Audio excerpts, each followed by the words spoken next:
My name's Wayne Clatterbuck, and I'm the silviculturist at the University of Tennessee, and we're filming out here in mid-January. It's about 35 degrees. So this is sort of fun trying to do presentations in cold weather outside, but I love being out here, so that's fantastic. We're going to be talking a little bit about mixed species management today. And in Tennessee, where I do the majority of my work, we're dealing with multi-species stands. We don't have many monocultures, and when you're thinking a lot across the country of Douglas fir or red pine or ponderosa pine or even southern yellow pine, everything's very homogeneous. The trees are growing at typically the same rates, they have the same size and even age stands. In mixed species stands, it's quite different because every species has its own form and growth rate. And we sort of think about that we're trying to manage, or at least the way it's been managed in the past, is that we use our pine mentality, our even-aged, homogeneous stands, and try to manage our mixed hardwoods in that way. And that is really a mistake, because every species is quite different. Now, when we're in hardwoods with mixed species and a diversity of species, we are trying to get certain values out of our trees. And in my part of the world, log grade of hardwoods is very important. The difference between a grade 1 log and a grade 3 log may be 3, 4, 5, 6 times the value. So we're trying to grow those high quality logs. What we don't know, and where there hasn't been a lot of research, is how these different species impact each other during the growth and development of these hardwood stands. So our mission here is to try to find those interactions based on growth, based on form, based on density, based on different species characteristics, and how they will impact the desired outcome that we have to meet our objectives. So in this experiment, we planted, because it's research, different species at different spacings so we could characterize those distance relationships and those stocking relationships. However, we're not an advocate for going out and planting hardwood plantations. They're very expensive. And so we're using the research guidelines that we're getting in this very structured situation in natural stands so that we can manipulate stocking and do thinnings and do improvement cuts that will benefit the species that are desired and so forth. So that's the purpose here, and I wanted to show you some of the species interactions that we have in this plantation. The plantation is 11 years. This is the 11th, just finished the 11th growing season. We have 3 species that are being judged against the growth of cherrybark oak, which is a red oak, and is our prized Cadillac species for high grade and so forth, and trying to characterize how these species develop over time and their impacts on the cherrybark oak. So we have 3 species. It'll be black cherry, yellow poplar, and sweetgum, how they impact the red oak, the cherrybark oak, and then they're planted at 3 different spacings: 6 by 6, 8 by 8, 10 by 10. So it's a 3 by 3, and we have 3 reps. So there's 27 blocks out here, and the blocks are approximately a quarter of an acre apiece. Now remember, at a 6 by 6 spacing, we're talking 1,200 trees an acre. No one's ever going to do that.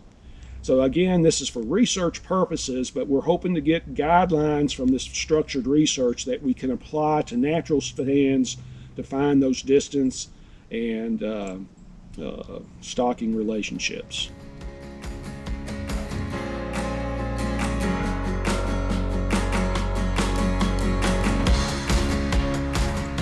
Okay, our focus is on the cherrybark oak, which is an intermediate species intermediate shade tolerance, so it isn't really good in the shade and it's not really good in full sunlight. And then the species that affect the growth of that intermediate species. Oak, again, is one of our keystone species, not only from a wildlife value, from a timber value also. And the grade of the tree, not tonnage, but the grade of the log is where the value is in cherrybark oak as far from wood production. We want to have clear wood outside a woody core, which is where the branches would shed and so forth. So the more clear wood and the faster we can get the trees to prune naturally is what we desire. And with oak, there is a natural stratification between species. If you grew all oaks together, they'd be growing at the same rate and you wouldn't get that stratification, but we desire to have that stratification.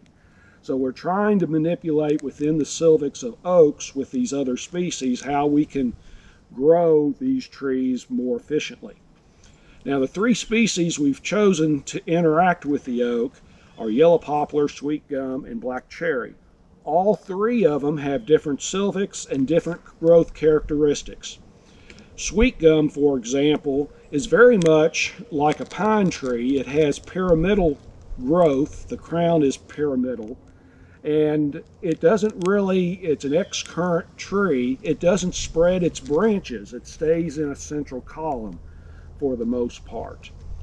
It's an early successional species, and it tends to grow very fast initially and then tail off as stocking increases and crown and growing space decreases. Yellow poplar is a fast-growing tree. It's an intolerant. It's a light hog, big leaves and so forth. It'll probably just about outgrow anything in the eastern deciduous forest. So for oak and poplar to grow together, you're going to have to do something that will promote oak underneath yellow poplar, but still have the characteristics that you can have a mix. And that usually means that you're going to have to do thinnings fairly frequently and make sure there's enough sunlight for the oak. The other species is black cherry. And black cherry is a unique species here in this part of the state, in that it is a intolerant pioneer species, but it's very short-lived. It gets black knot, it gets several pitch cankers and diseases that it really doesn't ever get to be a mature tree. So what we're hoping with the black cherry is that it grows very fast, as a pioneer species would, and then it sort of falls out of the picture, which it does naturally. The other item with black cherry is that it has very small leaves. It's not a light hog like yellow poplar, so there's a lot of filtered light that goes through the crown of black cherry, and that filtered light may be some of the best light conditions to promote the growth of an intermediate species like oak. So the experiment was set up, and we're not growing all these species together against each other. We're trying to see what impact each one of these species would have on oak growth. So we have put in a design that basically will look at the oaks as compared to yellow poplar, look at oaks compared to black cherry, look at oak compared to sweetgum, and we've done it at different spacings, which means, again, stocking is going to be different over a temporal ground. The more trees per acre, or the narrower the spacing, you're going to get to full stocking quicker. The wider the spacing, the more amount of time that it's going to take to get to full stocking. And that will have a great impact on the growth of the oak, especially the pruning of the oak and trying to get better grade out of the cherrybark oak tree.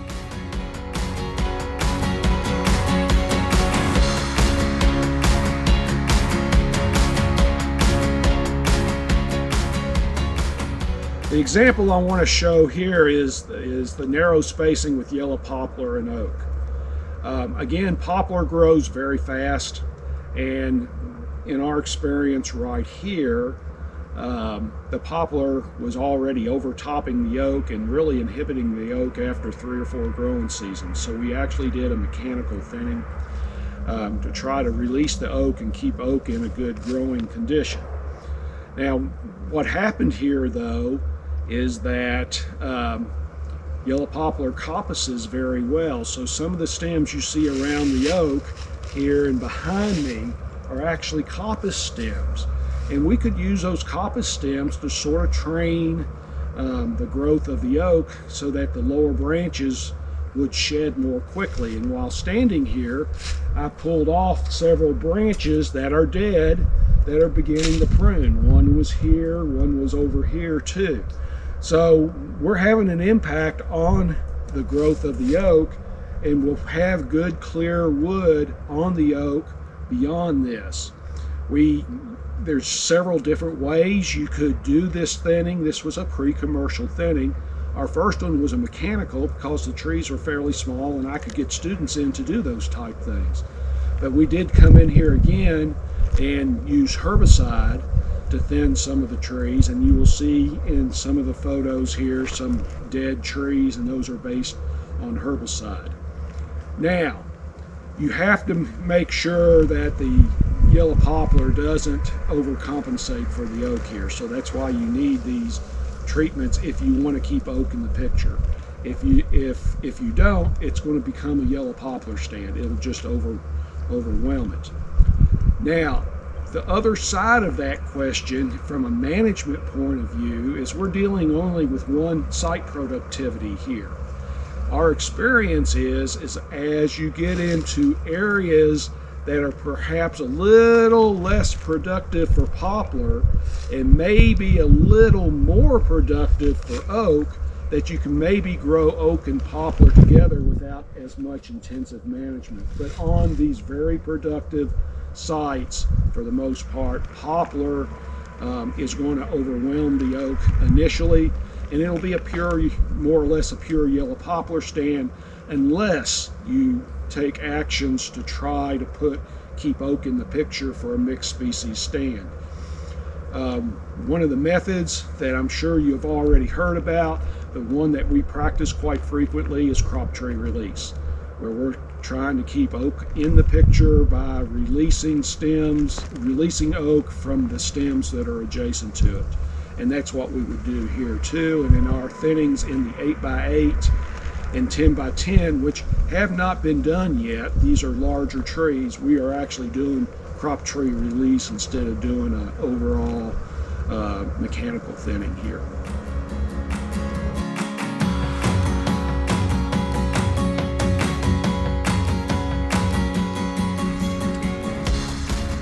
We're standing in a 6x6 black cherry cherrybark oak stand.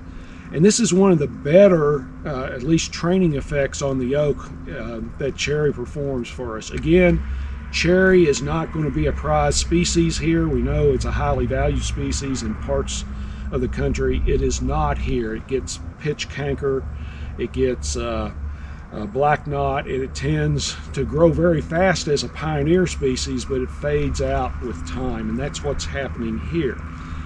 The small leaves and the smaller crown of black cherry apparently provides the amount of beneficial light that really works well with oaks. And this is a tree now that's 11 years old. It's 6 or 7 inches in diameter, and it's pruning the lower limbs. And you can see right here, dead limbs, and those are gradually pruning off. And we're, even after just 11 years, we're going to have a really nice tree with time in a short amount of time at this close spacing with the influence of cherry on the cherry bark oak. Now it's quite different at wider spacings, and the primary reason for that is that cherry doesn't provide a lot of dominant closure in the canopy, and with the wider spacings we're getting more prominent and thicker branches on the oak, which make it a lot more difficult to prune naturally. And we'll see some examples of that, perhaps maybe just some shots. But the 6x6 cherry really works well if you're interested in grade of oaks. And we're going to have a prime log here with a lot of clear growth, and you can see even above my head we don't have any branches, and this is just after 11 years.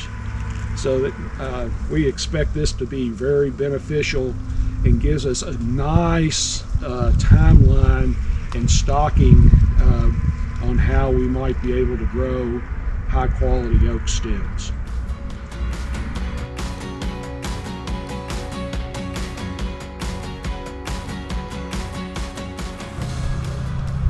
We are presently in an 8x8 Sweetgum cherrybark oak block, and this is really probably the best spacing if you're working with these two species. At the 6x6 spacing, the oak growth is a little diminutive. It's still going to stratify above the Sweetgum at some point, but it's going to take a long time for it to do it. At the 10x10, there's not a lot of competition, and the oak seems to be doing pretty well there, and we'll see that later. Here at the 8x8, again, Sweetgum, being a sun-loving pioneer species, grows very fast initially. Oak doesn't grow like that. It grows more in a sigmoid shape.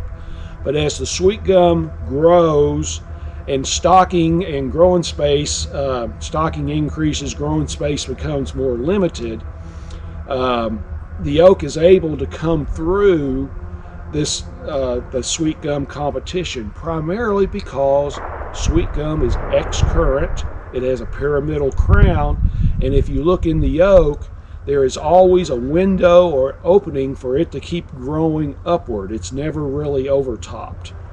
Now, what essentially happens here, and what a lot of practitioners have done in the past, is they'll go into a Sweetgum bottomland type stand, and it looks like there's just so many stems of Sweetgum that that's what's going to be there forever and ever. However, when they go back in X number of years, 20, 30 years, all of a sudden there's oaks there. Now, how did they get there? Well, they were always there to start with, but they were diminutive. But the growing space and the way that gum develops compared to oak, the S-shaped growth curve of oak, slow initially, then it's almost linear, and then once it stratifies above the Sweetgum and expands its crown, then height growth starts to level out, just like in a regular growth curve. So this should give you an idea on the stratification of these two species, and this has been well documented in the literature. 8x8 tends to be something that looks pretty good for the oak and the Sweetgum as far as growth goes. And if you can look at the tree behind me, again, it's pruning well. There's not a lot of sunlight getting through. Stocking is fairly high here. There's not a lot of ground vegetation, and you'll notice in some places where we actually have some trees dying because of being overstocked. That's not unusual with as many stems as Sweetgum, but with the oak it becomes dominant. It stratifies above, and then once it stratifies, the diameter growth rate takes off, and we'll have a really good grade cherrybark oak stem.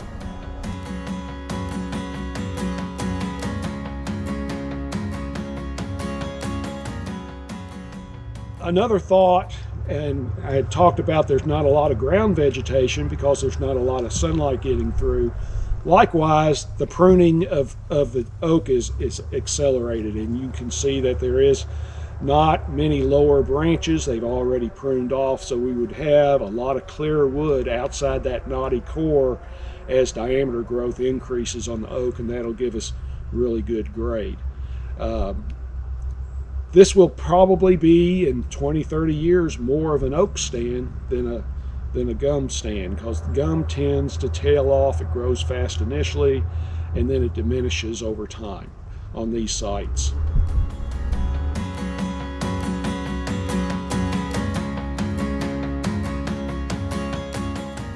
We are in the 8x8 cherry bark oak, and as we talked about earlier, the narrow spacing was really good for pruning between cherry and oak. But on this wider spacing, note these big, wide oak limbs. and they're all lower on the tree. So you can see here that the pruning is not doing very well. Again, cherry is not a light hog. It doesn't take up a lot of growing space, and the oak is compensating for that it's growing well.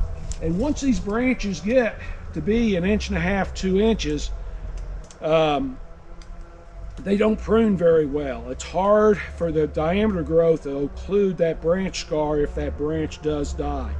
So in this spacing with cherry and oak, this would not be very good for the grade of the oak. The trees grow, they survive well, but we're not going to have good form here.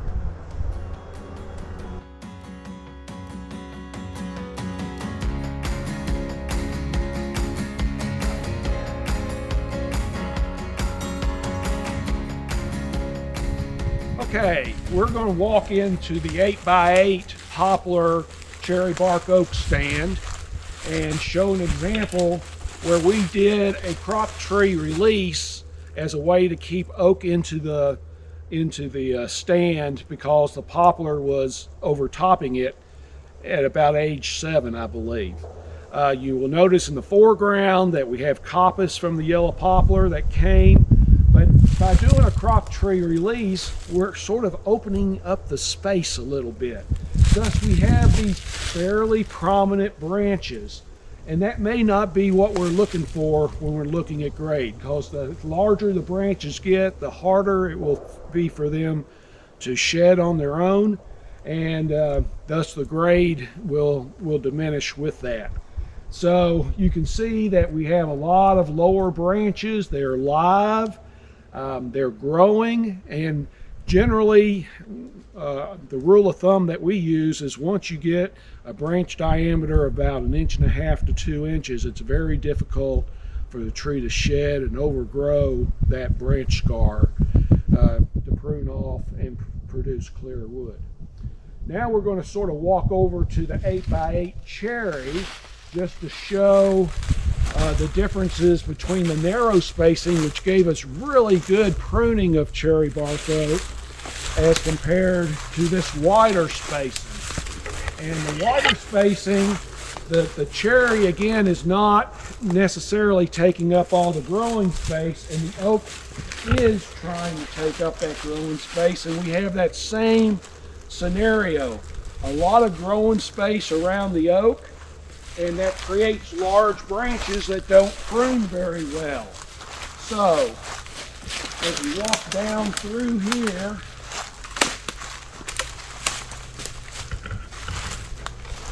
this is again an 8x8 cherry. Notice all the lower branches and how they're getting bigger. So we don't think long term cherry would be a very good species at wide spacings, but at narrower spacings like we showed earlier, that pruning really works well with the oak. But at the greater spacings, you can see the oak over here as well as the oak here. We're having very prominent, wide branching. In fact, the energy is going more into the oak being decurrent, spreading its crown, instead of into trying to get it going vertically so we can get that clear bow length.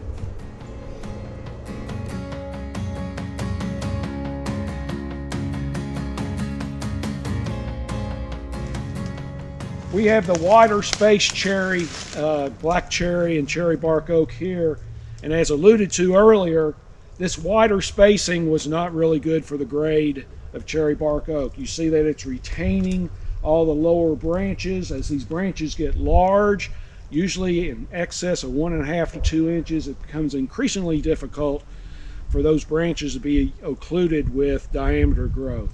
So with cherry, very beneficial at close spacings, as we talked about earlier, but at these wider spacings, cherry bark oak tends to compensate and take the growing space, and the limbs start going more laterally than vertically.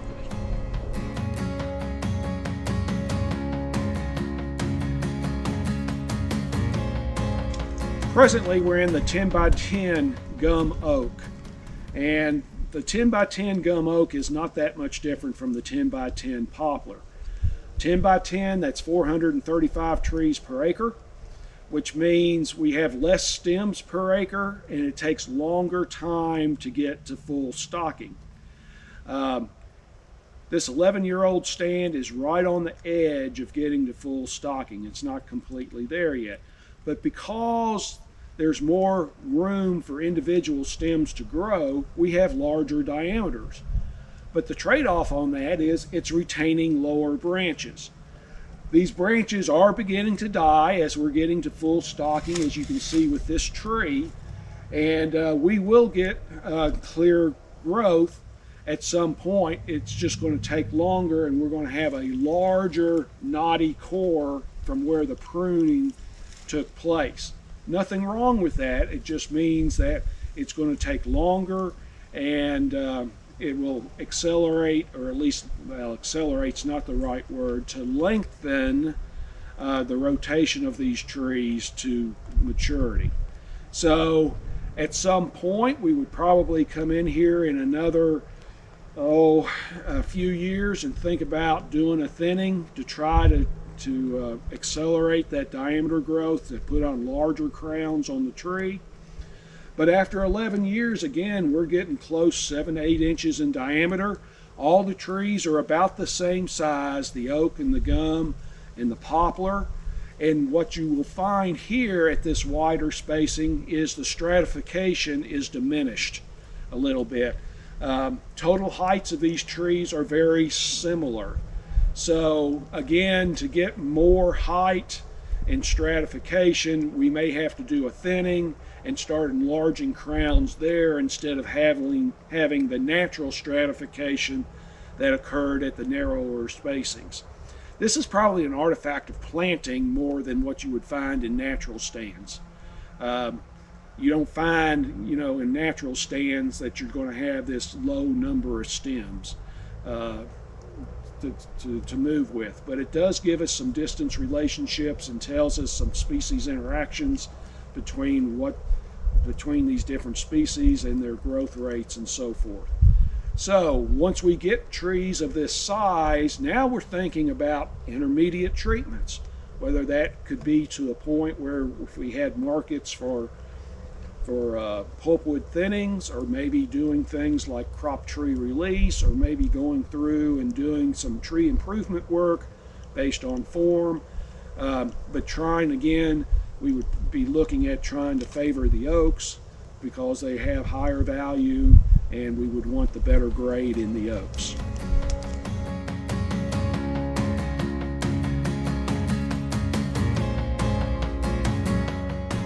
All right, let me set up this research and some of the questions that we were asking here. We're in the foothills of the Cumberland Mountains, so we're at a little higher elevation and the land productivity is less.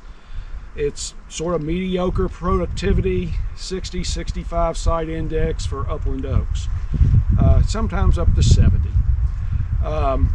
This used to be a pine oak area, and we've had southern pine beetle, and we have had a lack of disturbance, and I call it the Smokey Bear syndrome, where we put out all the fires instead of letting them burn, that we haven't created conditions to regenerate shortleaf pine. So over time, this area has succeeded to almost pure hardwood, and there's no pine seed source. I work with a lot of private landowners who have this kind of land, and to have some pine and oak adds diversity to the landscape and provides many more management options. So the question that we were trying to look at here is how in the world we could get pine reestablished within an upland hardwood forest. Realizing that a hardwood forest probably is casting lots of shade and so forth, and that we don't have the disturbance events that would regenerate pine, and we don't have a seed source anymore for shortleaf pine, and we're focusing here on shortleaf pine, which is the native pine. So our thought was, could we go do a partial harvest, cut to some residual basal area, create some openings, and then plant shortleaf pine in what we're going to call clusters. Not true group selection, not true single tree selection, but clusters. And these clusters are about 30 by 30 feet. And we would do that within the harvest so that we're creating a very complex stand. We're going to have regenerating hardwoods from the harvest. We're going to have these shortleaf pine clusters, and we're going to have the residual hardwoods that are left here. So it's a very diverse structure that we're creating. But the idea here is try to get pine started and create regeneration conditions that we can sort of sustain a pine oak forest type.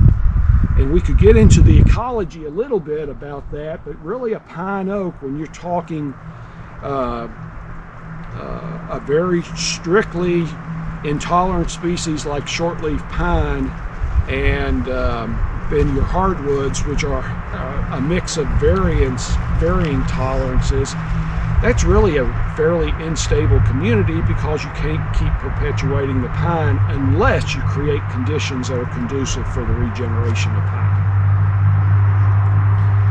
So what we did in these clusters is plant shortleaf pine. It's on a 30 by 30 cluster. We cleared the harvested biomass that was here so we could get a planting crew to plant this. There's 150 clusters. We have 5 site prep treatments: a burn, brown and burn, herbicide burn, herbicide only, control, and a scarify. And we did that across the landscape, and we did it in stands. So when we're burning, we're not burning individual plots, we're burning stands. And then went back and planted shortleaf pine, and what you're seeing here is after 5-6 years of growth. And they're doing very well. They're 15 feet tall, that's about 3 feet a year. We may have too many pines in these clusters, and the reason we planted so many is that previous research has indicated that when you do burn shortleaf pine, about 50% of them do not sprout.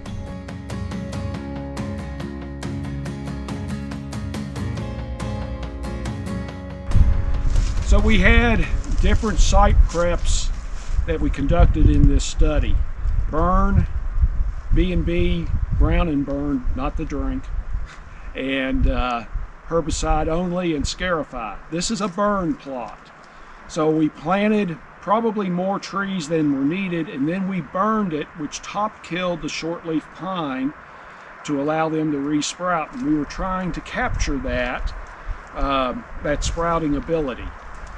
Shortleaf is only one of a few pines that sprouts, so trying to capture that sprouting ability was something we were interested in. Now, previous research has indicated that about 50% after burning of the stems will resprout for shortleaf pine. So we deliberately planted more trees than we probably needed. And if 50% of them died based on our site prep burn, then what we see here is the results of the other 50%. And as you can see, these trees are 5-6 years old, 15 feet tall, and we have good stocking of shortleaf pine here. So we really think we're going to have a really nice cluster of shortleaf. We'll probably have too many of them. To that, we'll have to do some thinning. We probably only need somewhere 4 to 6 trees per cluster finally. Once these trees mature, start producing seed, we'll come in with another operation and another harvesting operation of the adjacent areas outside the cluster. And then there will be the opportunity for the shortleaf pine to seed into that area. So from a silvicultural standpoint, we're calling this clusters. You can call it whatever you like. In Europe, that's where that terminology came from. It's not strictly group selection. It's not strictly single tree selection, and it's somewhere in between. But the idea here is we're trying to meet the silvics and the ecology of shortleaf pine to get shortleaf pine back into this system. And then once they do start producing seed and are able to propagate elsewhere adjacent to these clusters, we're going to end up with a multi-cohort stand. And that'll give us some diversity structurally and so forth, and hopefully we can manage this to maintain that pine-oak association, which if you just leave alone will probably move more toward hardwood because of succession.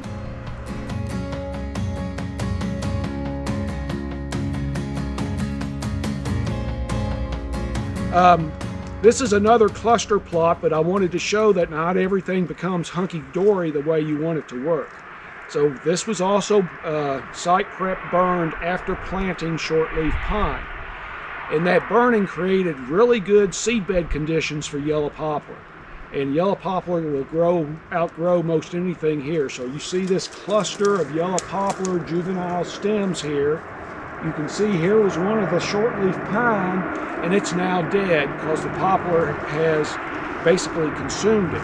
Now we do have some shortleaf pine on the edge of this cluster that look pretty good. Whether they'll make it or not is another question. It will depend on this poplar here. But again, it's not going to be perfect in the box, just the way you want things to work. There's lots of variability, a lot of diversity out here. And on this plot, we did a really good job of looking at yellow poplar and regenerating yellow poplar and not really helping the shortleaf pine all that much. Poplar is unique in this country because the seeds stay viable on the ground for up to 7 years. It's a seed bank. So that's one of the reasons we have not only seed coming in from adjacent trees, but a seed bank built up in this area over a period of years. So it's not unusual. Poplar is our weed. We like poplar for a lot of different things, but it's not a trash tree by any means. But there are other species that we would like on some sites more than poplar.